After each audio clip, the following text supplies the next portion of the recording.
yun mga kadisipulo, Sunday is Lord's Day. So ngayon, ang palaro naman natin ay magtatanong tayo ng Bible verse sa kanila.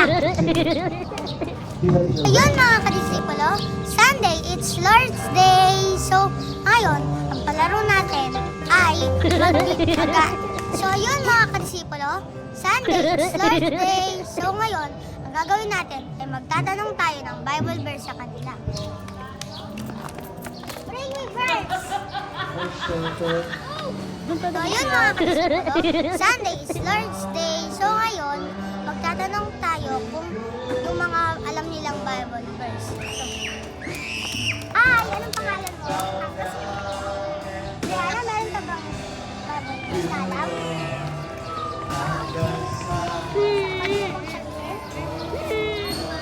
So yun mga kadisipulo, Sunday is Lord's Day. So ngayon, ang gagawin naman natin ay magtatanong tayo ng mga alam nilang Bible verse.